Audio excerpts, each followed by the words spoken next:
nyata. Raih mimpimu juga cita-cita generasi emas Indonesia. Profil pelajar Pancasila tanamkan di dalam dada. Profil pelajar Pancasila cerdas berkarakter itu kita.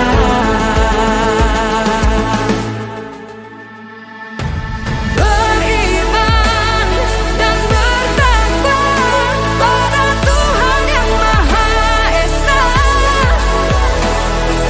Berakhlak mulia, berkebinekaan global kita.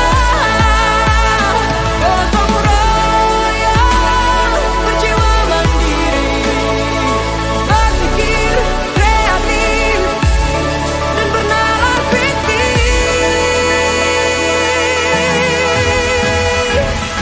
Perbedaan bukan Assalamualaikum warahmatullahi wabarakatuh. Perkenalkan, saya Aprila Sriwayuni Srega dari SMA Negeri 1 Bata Angkola. Saat ini saya sedang dalam pendidikan calon guru penggerak angkatan 11 Kabupaten Tapanuli Selatan. Untuk hari ini saya akan melaksanakan tugas demonstrasi kontekstual, yaitu mewawancarai kepala sekolah tentang dilema etika.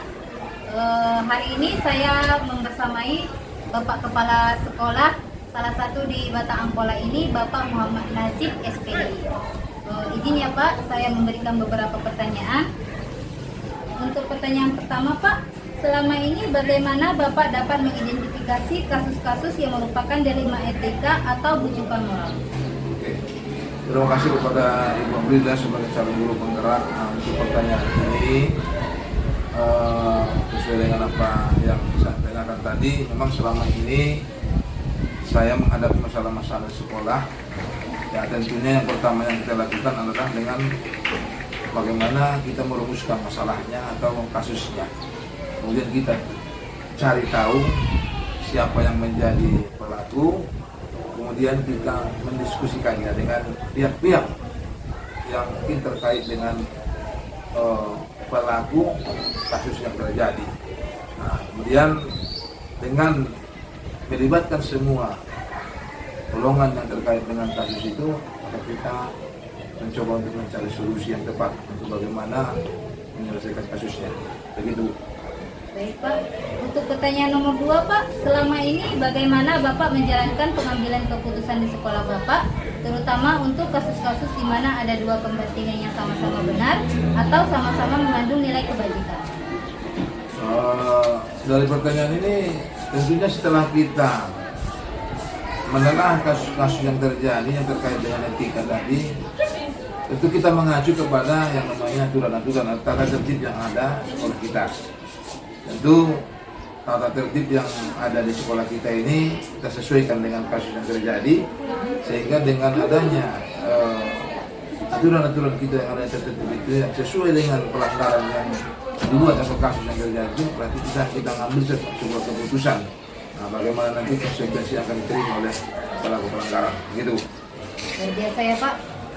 Untuk pertanyaan nomor 3 Pak, langkah-langkah atau prosedur seperti apa yang biasa Bapak lakukan selama ini? Untuk prosedur yang kita lakukan selama ini, yang pertama adalah tentu kita karena terkait dengan pelanggaran etika tadi, tentu kita yang pertama itu melihat kasusnya seperti apa, kasus yang terjadi itu. Kemudian setelah kita perhatikan dan telah kasus yang terjadi, tentu kita harus sesuaikan atau kita cari bagaimana kasus itu di tata tertib yang sudah kita susun dan kita rumuskan. Nah, setelah kita melihat di situ ada kasus pelanggaran yang dilakukan, tentu kita mengambil keputusan sesuai dengan apa yang ada di tata tertib. Gitu. Kemudian Pak, hal-hal apa saja yang selama ini Bapak anggap efektif dalam pengambilan keputusan pada kasus-kasus dilema etika? Iya ya. Nah, ini kalau ini pertanyaannya, mungkin yang pertama kita lakukan itu adalah mendiskusikannya dengan beberapa orang-orang tertentu, termasuk ya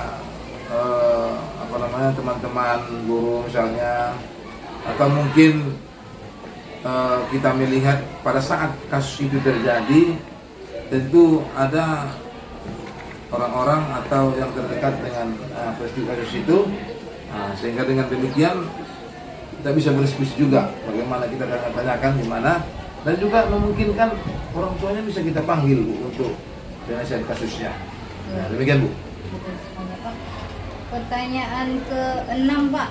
Hal-hal apa saja yang selama ini merupakan tantangan dalam pengambilan keputusan pada kasus-kasus dilema etika?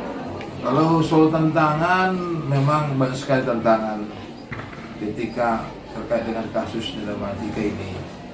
Tetapi yang paling mendasar sebagai tantangan itu mungkin adanya, yang pertama mungkin adanya perbedaan pendapat antara mungkin saya lah sebagai seorang guru misalnya, atau seorang kepala, dengan orang-orang yang ada di sekitar termasuk orang tua. Perbedaan pendapat tentang bagaimana penyelesaian kasusnya.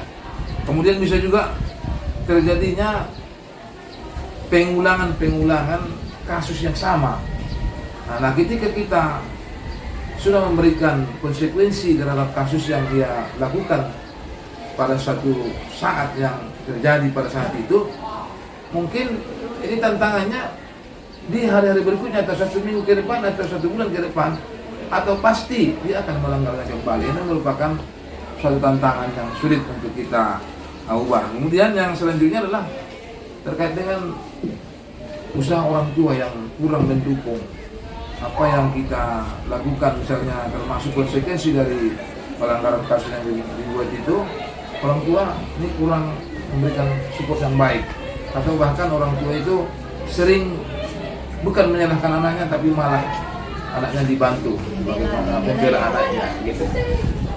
Itu tantangan yang berat bagi kita. Kemudian pertanyaan selanjutnya, apakah Bapak memiliki sebuah tata kala atau jadwal tertentu dalam sebuah penyelesaian kasus dilema etika? Apakah Bapak langsung menyelesaikan di tempat atau memiliki sebuah jadwal untuk menyelesaikannya? Bentuk atau prosedur seperti apa yang Bapak jalankan? Untuk jadwal tentunya boleh dikatakan memang ada tergantung kasusnya juga memang. Jadi kalau kasusnya ini agak ringan, ketika yang dilanggarnya itu agak ringan, itu bisa nanti kita selesaikan di tempat di mana kejadian itu terjadi. Nah, namun ketika ada agak sedikit berat, yang kasus yang dilanggarnya, tentu dia harus kita buat jadwal untuk penyelesaiannya, termasuk masalah tempat di mana yang akan diproses untuk berikutnya. Nah, misalnya kita menentukan hari, kapan, di mana penyelesaiannya, dan siapa saja orang-orang terkait dengan penyelesaian kasusnya itu. Nah, begitu Bu. Jadi soal jadwal ada memang, tapi begitulah apanya. Yang ke-7, Pak, adakah seseorang atau faktor-faktor apa yang selama ini mempermudah atau membantu Bapak dalam pengambilan keputusan dalam kasus-kasus dilema etika? Kalau soal yang membantu pasti ada Bu ya. Kalau soal membantu, bagaimana kita misalnya menyelesaikan kasus-kasus dilema yang ada itu, tentu yang membantu kita salah satunya adalah orang-orang yang ada di sekitar di mana kasus itu dilanggar. Nah, jadi kita nanti dengan adanya orang-orang yang ada di sekitar, ketika kasus itu dilanggar, tentu kita akan bertanya atau mencari tahu informasi yang sebenarnya terjadi dengan kasus pelanggaran. Nah, dengan demikian setelah kita konfirmasi dengan apa yang ada, mungkin juga kita bisa konfirmasi dengan teman-teman sejawat kita bagaimana penyelesaian kasus itu. Namun yang paling penting, bantuan dari orang yang ada di sekitar itu yang sangat penting untuk menyelesaikan masalah. Karena tanpa bantuan atau informasi dari pihak lain atau pihak kedua dalam hal ini, kita barangkali kurang efektif untuk menetapkan suatu keputusan. Bagus sekali, Pak. Nah, ini Pak, pertanyaan terakhir dari saya. Dari semua hal yang telah disampaikan, pembelajaran apa yang dapat Bapak petik dari pengalaman Bapak mengambil keputusan dilema etika? Oh iya ya, untuk kalau masalah pengalaman, apa yang kita peroleh dari penyelesaian masalah-masalah yang seperti itu, tentu ini memang sangat penting bagi kita. Pengalaman yang diperoleh dari situ mungkin Dengan adanya kasus pelanggaran, tentu kita lebih dewasa dalam menerima atau menyelesaikan masalah itu. Jadi tambah dewasa, kemudian kita semakin tahu teknik-teknik bagaimana untuk menyelesaikan suatu masalah. Sehingga ketika kita menemukan masalah baru misalnya, kita lebih mudah lagi untuk menyelesaikannya. Demikian, Bu. Jadi ada pelajaran dari kasus-kasus sebelumnya. Iya, Bu, betul. Pak, ya. Oke. Terima kasih Pak atas Ya. waktunya hari ini. Sama-sama, Terima kasih Bu. atas kerjasamanya. Sama-sama, Bu.